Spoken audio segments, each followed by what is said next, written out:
Yeah, unmute na. Good morning, everyone. Welcome to our privy conference for contract IDs 26 KM 0035 to 26 KM 0041. Let us begin with prayer. Joy. Thank you. Now, sit in the presence of the Lord. Heavenly Father, thank you for this beautiful day. And as we gather here today, we come before you as we begin this pre-bidding process. Guide our minds and decisions so that everything we do is fair, transparent, and for the good of all. Grant us wisdom, honesty, and cooperation as we work together today. May this process lead to the best outcome for the service of our community, and we entrust this activity to you. This we ask in your mighty name. Let's proceed with the ordination of quorum. I request Engineer Di Casa for the attendance of the block members. Thank you, Mr. Chair. Good morning, everyone. This is the person from back members who are present today. Our back Vice Chairman, Attorney Alvin R. Quinto, Present. our back provisional member, Engineer Muhammad Hussein Umanan, Present.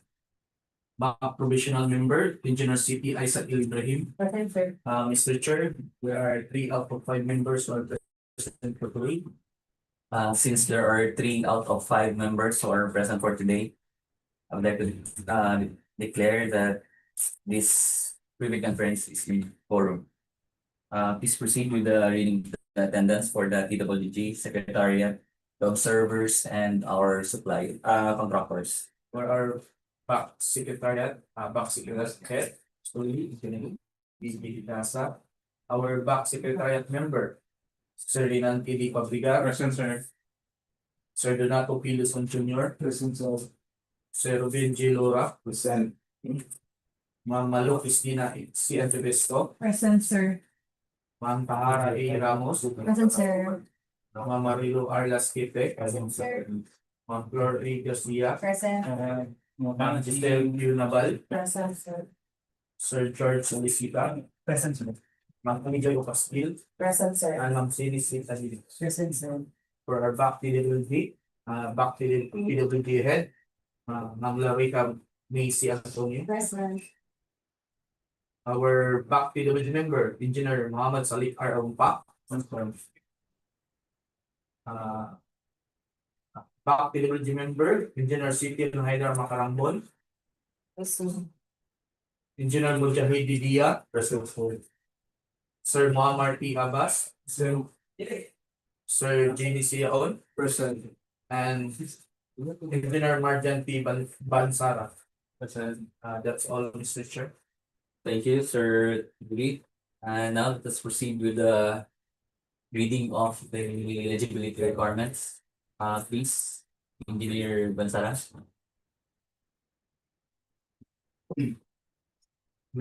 Eligibility requirements, Class A documents, legal documents. Registration certificate from SEC for corporation, for sole proprietorship or cooperative development authority for cooperatives. Valid and current mayor's business permit from place of business. Tax clearance per Executive Order 398, series of 2025, as finally reviewed and approved by DPWH.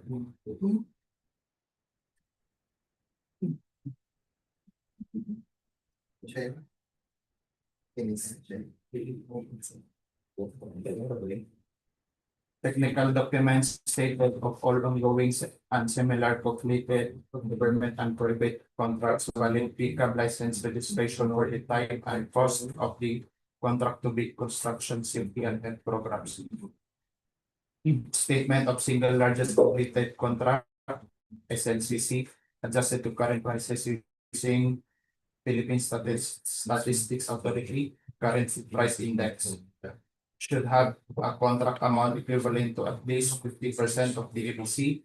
A contract shall be considered similar to the contract to be bid if it has the same major categories of work.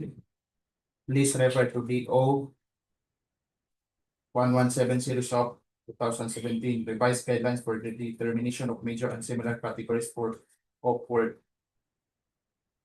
financial documents, audited financial statements, stamped received by the BIR or duly accredited and authorized institutions for the presiding calendar years, which should not be earlier than 2 years from the date of bid submission. Tax return and filed and taxes paid through the BIR filing and payment system. Petition of NFCC at least equal to the ABC completed using the prescribed formula. NFCC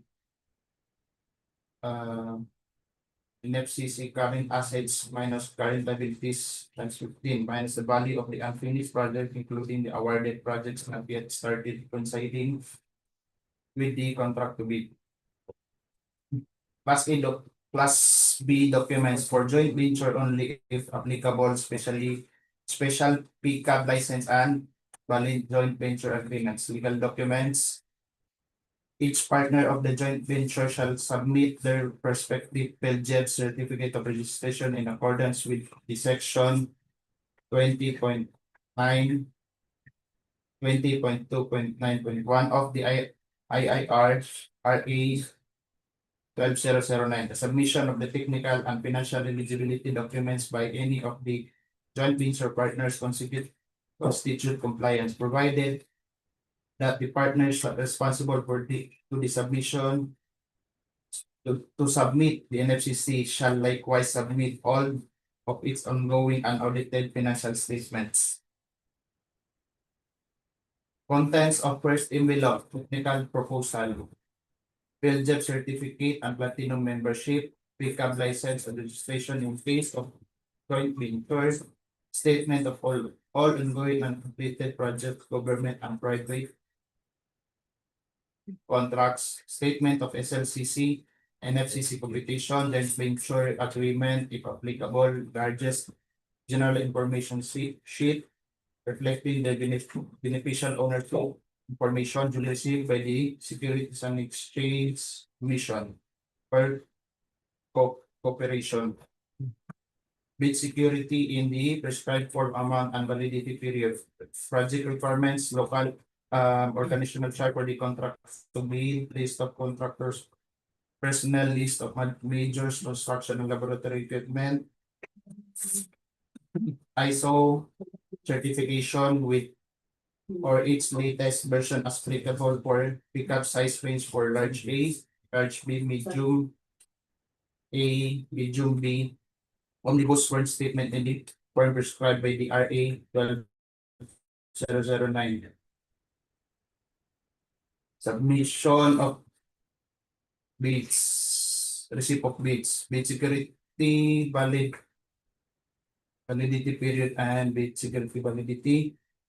Validity period 120 from the date of submission and opening of bids, bid security validity period 120 from the submission and opening of bids, bid security declaration. Form number 1, cashier manager check issued by a universal commercial bank, 2% of ABC, bank draft guarantee or irrevocable letter of credit issued by the universal or commercial bank, 2% of the ABC, surety bond allocable allowable on demand issued by a surety or insurance company duly certified by the insurance commission as authorized to issue such security, 5% of ABC. Contents of second envelope, financial proposal. Financial bid form must be in accordance with the prescribed form. Duly signed prices in the bill of quantities, cash flow by quarter and payment schedule, duly signed detailed estimates, including a summary sheet indicating the unit price of construction materials, labor rates, and equipment's rental use in coming up with the bid. The financial component of the bids of each pass shall be evaluated using the non-inflationary criteria, including the arithmetical corrections for computational errors, and thus determine the correct and total calculated bid prices. The EBC shall automatically disqualify any total calculated bid price which exceeds the EBC. The following factors are to be considered in the valuation of the first bid prices. Mode of valuating will be based on the lowest calculated bid, completeness, no required item non-complying, indicating a zero or a dash if it is free to GOP. All prices are deemed to include all taxes, bid not addressing or providing all the requirements required items in the bidding documents, including where applicable, BOQ shall be considered non-responsive. Arithmetical corrections, bid prices in figures versus words. Total price versus actual sum of component items. Unit cost in the detailed estimate versus unit cost in BOQ. If above ABC is non-complying. Verification of legal requirements, licenses, certificate, permits, and non-inclusion in the blacklist. Technical requirements, key personnel, minimum work requirements should be satisfied.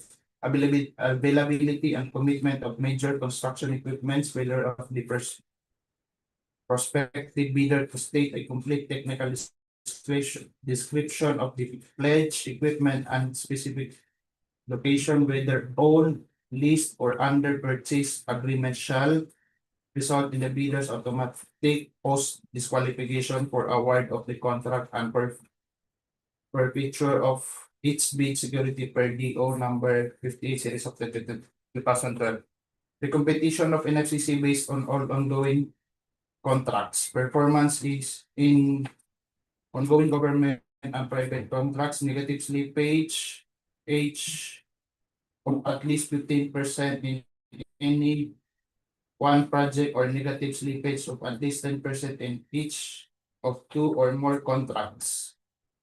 Performance in ongoing government and private contracts. Failure of the contractor to commence repair works and complete ongoing contracts in the prescribed date after receipt of notice of defects and deficiencies. Failure of the contractor to commence repair works on contracts with pending certificate of acceptance in the prescribed date after the receipt of defect and failures. Substandard quality of work or unsatisfactory performance per contract term and conditions at the time of inspection. Referred to RA 12009 and DO number 127 series of 2018. Strict compliance of RA 9184 in the conduct of the post-qualification of bidders with delayed ongoing contracts with the DPWH. Post-qualification. Note on the personnel and equipment requirements of the projects as per DO number 9 series of 2012, technical requirements for civil works projects for public bidding. This certification shall be included in the first envelope of the sealed bid. Also to be verified during the post-qualification is the set equipment pledged by the bidder. Excuse me, Marjan, org na yun. Diba ka? Oh, Correct. sorry. SP. If a proposed key technical personnel is an employee of the bidder and working on another project at the same time of the bidding, the bidder shall submit a certification that one personnel will be pulled out from the ongoing project once the bidder is awarded the contract, and two, he or she will be replaced with another person with equal or better qualification as certified by the head of the implementing office. The bidder may propose a key technical personnel who is not employee, provided that the said personnel is required to submit a certification that he or she will work for the bidder if it is awarded the contract under bidding. This certification shall include the first envelope of the sealed bid. Also to be verified during the post-qualification is the set equipment pledged by the bidder. Bidder should specify in the submitted bid the location of the equipment where they can be inspected. If any equipment is not in specified location, then the bidder shall be post disqualified.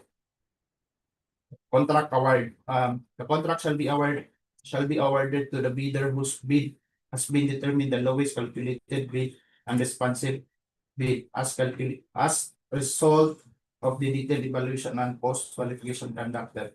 Successful bidder shall be notified through the issuance of notice of award within the bid validity period and must be confirmed by the successful bidder in writing within 2 days upon receipt of their report. Common errors in the submission of bid: incomplete pages of bid documents, technical and financial, authority of the signatory to sign on the behalf of the bidder. For one single proprietor, signatory should be the owner or proprietor only. Number two, corporation or cooperative board secretary's certificate and board resolution, joint venture resolution or agreement, partnership, as indicated in the article of partnership. Deadline of submission of bid, April. Reminders, deadline of submission of bids, April 7, 2026 at 10 a.m. Submit. Bid submission may be done manually or electronically or online. However, bidders should only select one mode of submission, either manual or electronic. Philippine bidding documents, bidding documents, new bid form, omnibus sworn statement, and bid securing declaration. Note: follow the latest in GPA standard forms as uploaded in the GPPB.gov.ph.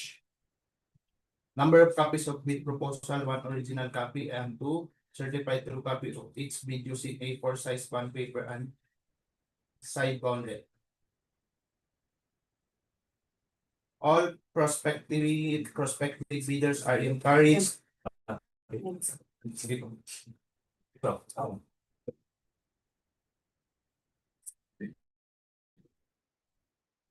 If the deadline falls on a non-working holiday, unlegal holiday, or special non-working holiday, deadline shall be the next working day unless otherwise stated in the bid bulletin, if any. Place of submission of bids, DPWH Iligan DEO, specifically in the conference room.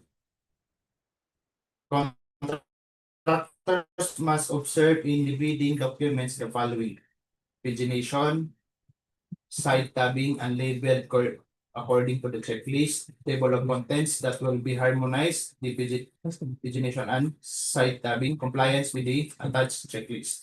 All prospective bidders are encouraged to conduct the site inspection and take JPEG photos together with the planning and design personnel. That's all. Thank you, Marjan. You may now take a few breathers because you will be reading the project description next. Uh,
Let's now proceed with the reading of the project description.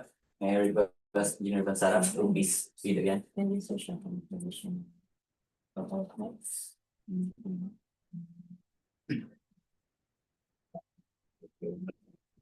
Overview 26 session 35 retrofitting and strengthening of permanent bridges, perennial large bodiless Lake Bridge B009 and along Tambacan Road, Tugod National Highway Junction.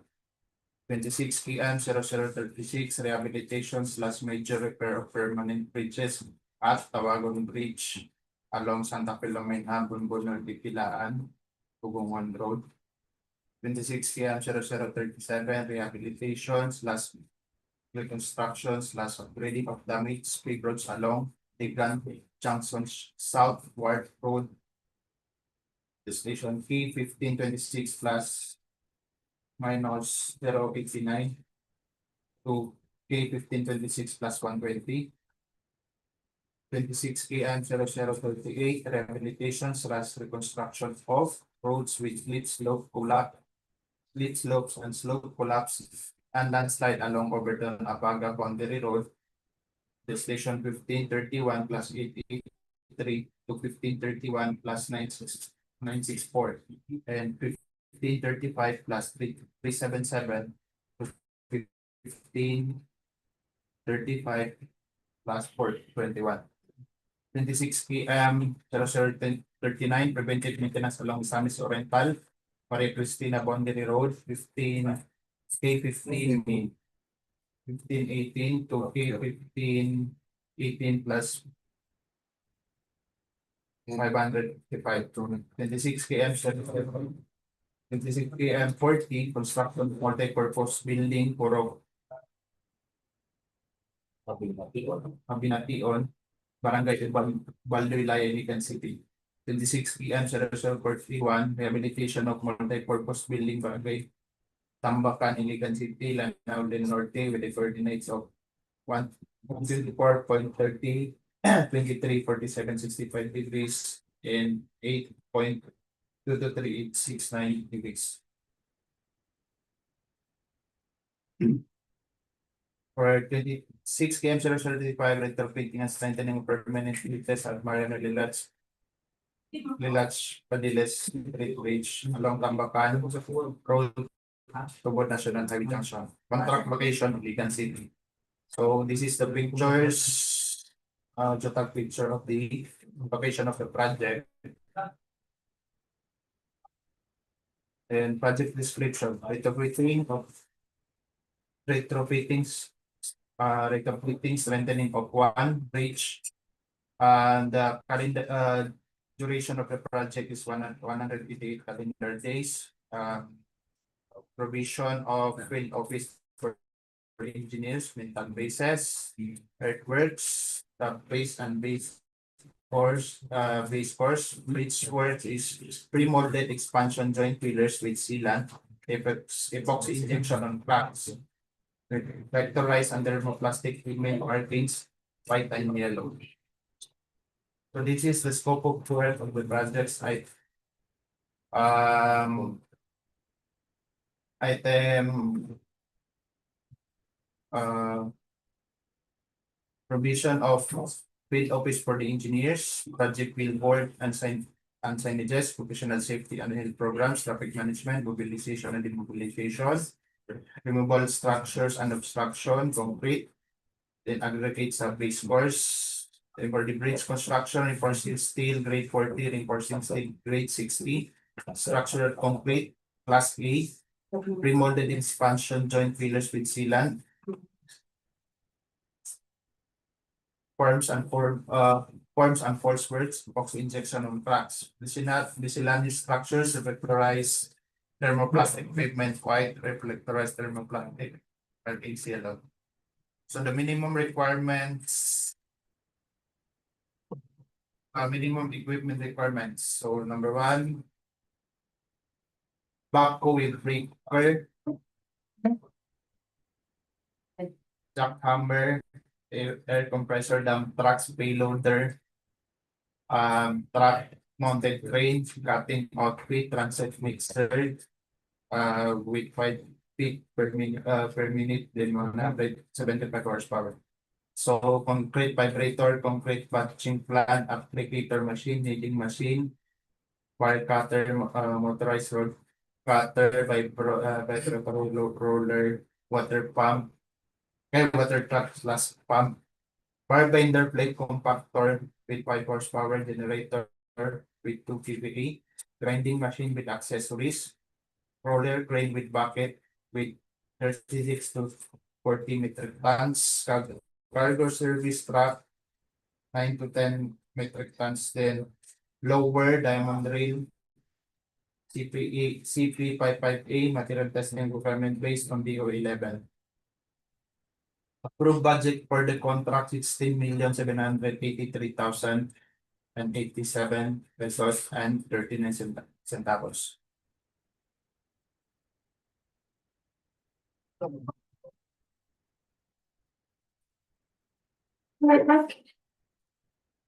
For the project 26 km 0036, the rehabilitation or major repair of permanent bridges at Tawagan Bridge along Santa Filomena, Bulbulon, Bigkilaan, Buhon Road.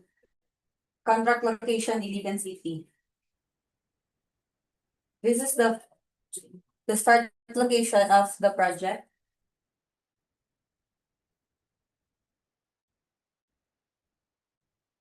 And this is the end location. For the project description, it is a rehabilitation or major repair of one bridge with a duration of 79 calendar days, provision of field office for the engineer rental basis, earthworks, sub-base and base course works, surface course works with a PCCP, 0.15 meters and 0.28 meters thickness, 14 days, bridge works, drainage and slope protection works.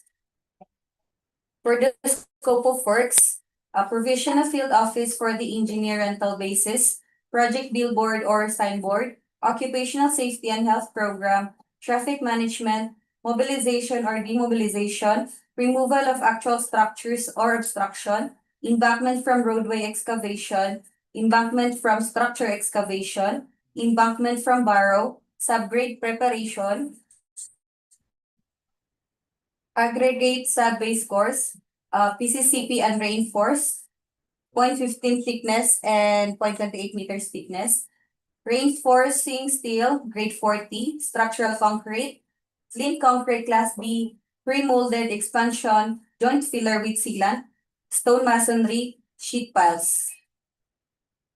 These are the minimum equipment requirement: backhoe, 2 dump truck, payloader, bulldozer, motorized road grader, vibratory roller, water truck or pump, transit mixer, 4 concrete vibrator, 2 concrete batching plant, concrete screeder, concrete saw, bar cutter, joint sealer machine, vibro hammer, cargo or service truck, bar bender, crawler crane with bucket, plate compactor, welding machine, cutting outfit, 1 bagger mixer, backhoe wheel mounted, and material testing equipment based on DO 11. With an approved budget for the contract, 4,722,304 pesos and 2 centavos. For 26 km 0037, rehabilitation or reconstruction or upgrading of damaged paved roads along Iligan Junction, South Wharf Road, K1526 plus -89 to K1526 plus 120. Contract location, Iligan City. This is a geotag photo of the beginning of the project. And this is the end of the project.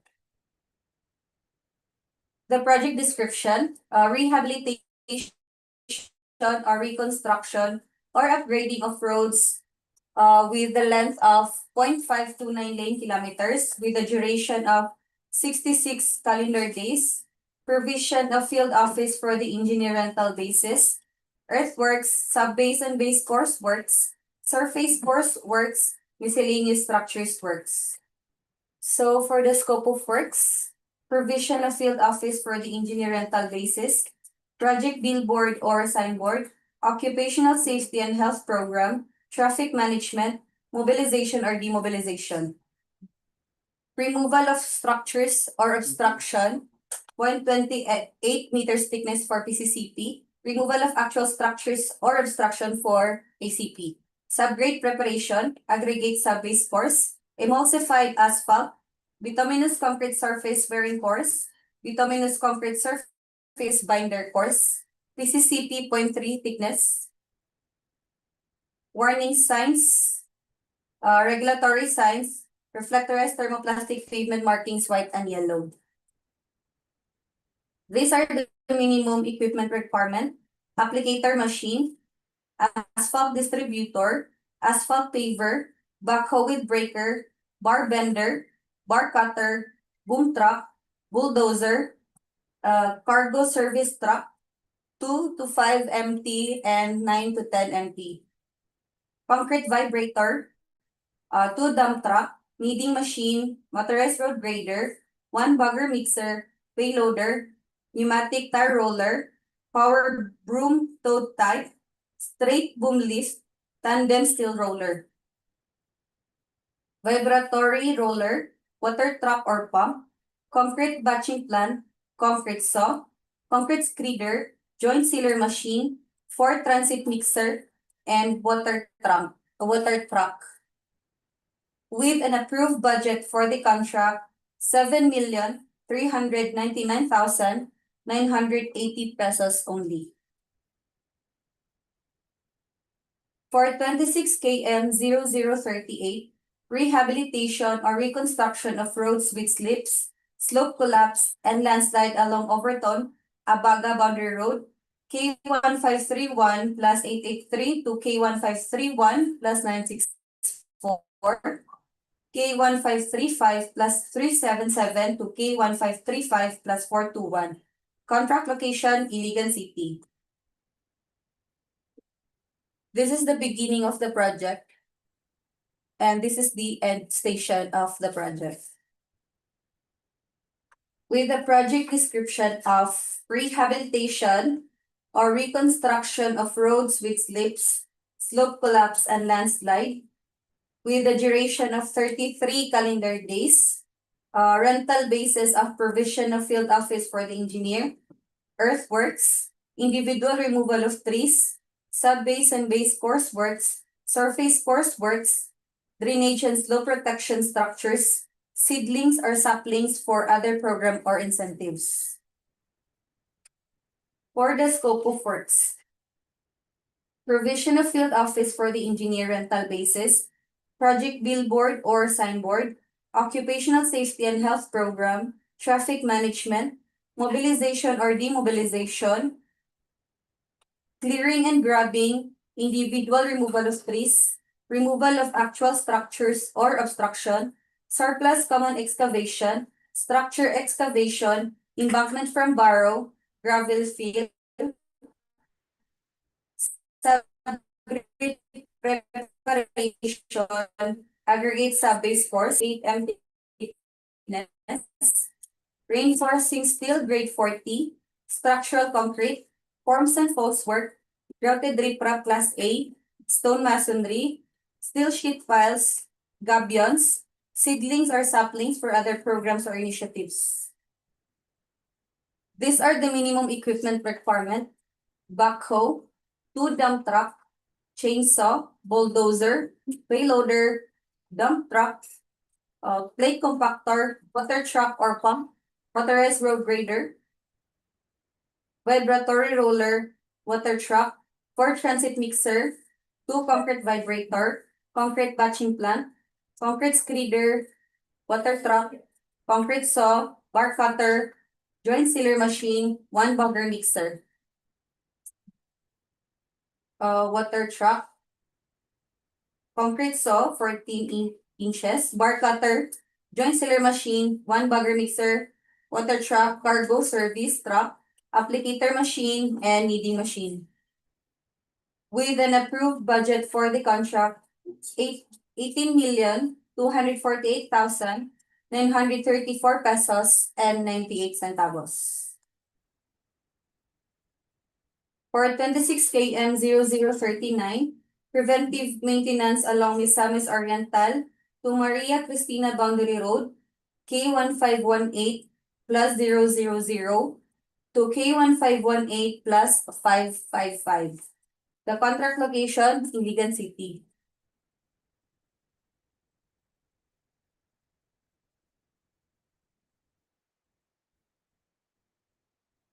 So this is the location of the project. And this is the end station.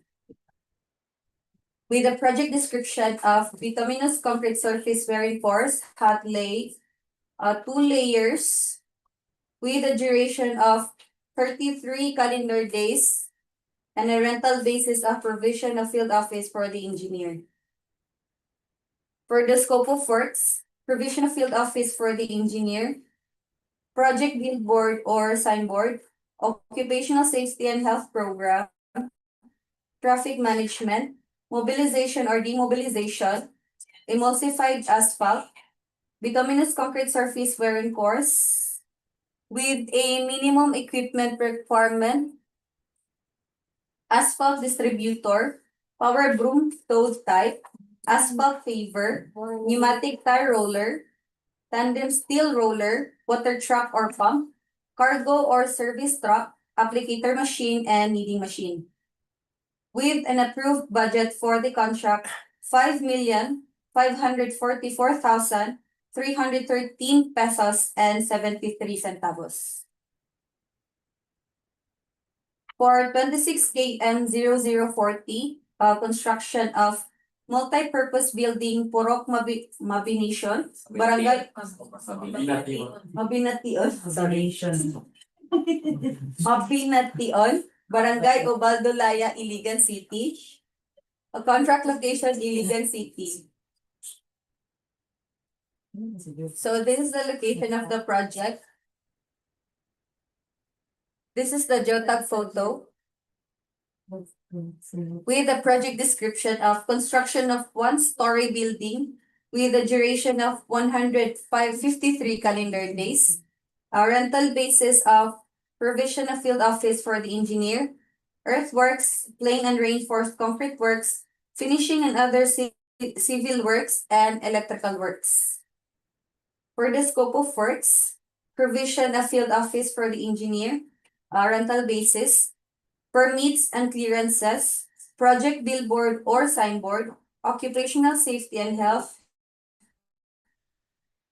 mobilization or demobilization, excavation, embankment from roadway or structure excavation, embankment from borrow, gravel field, structural concrete class A, reinforcing steel grade 40, catch basin, storm drainage and downspout, fabricated metal roofing accessory, ridge or heap rows, flashings, gutters, and counter flashing gutter, pre-paint and glaze tiles, cement floor finish plain, cement plaster finish, painting works, masonry or concrete and steel, 100 mm CHB, metal structure accessories, bolts and rods, turnbuckle, sag rods, cross bracing, steel plates, structural steel trusses and purlins, glass fiber railing, conduits, boxes and fittings, wires and wiring devices,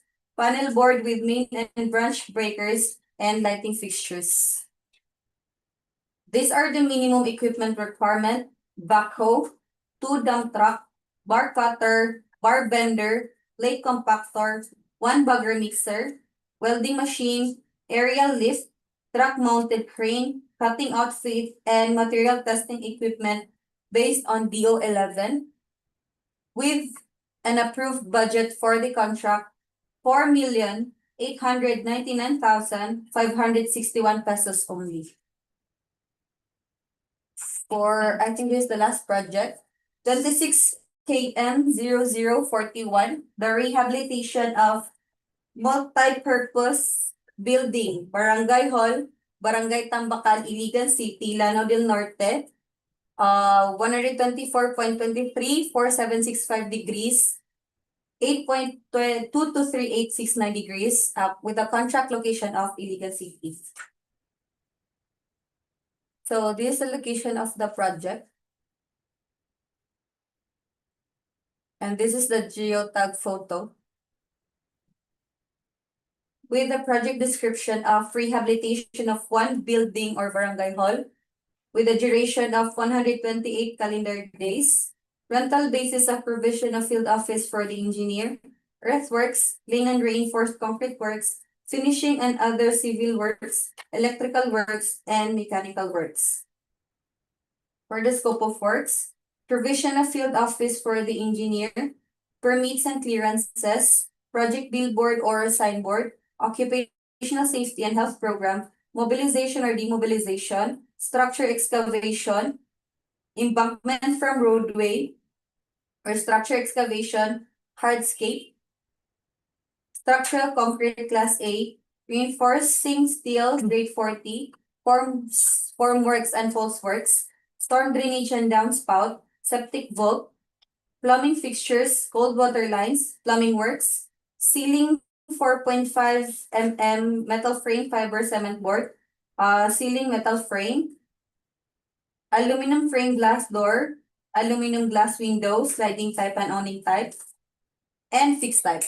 Frames, doors, wood panel, fabricated metal roofing accessory, flashings and gutters, pre-painted metal sheets long span rib type, unglazed tiles, cement plaster finish, painting works, masonry or concrete and steel, reflective insulation, 100 mm CHB, metal structure accessories, turnbuckle, bolts and rods, cross bracing, steel plates, structural steel, trusses and purlins, railing, conduits, boxes and fittings, wires and wiring devices, panel board with main and branch breakers, lighting fixtures and lamps, and air conditioning.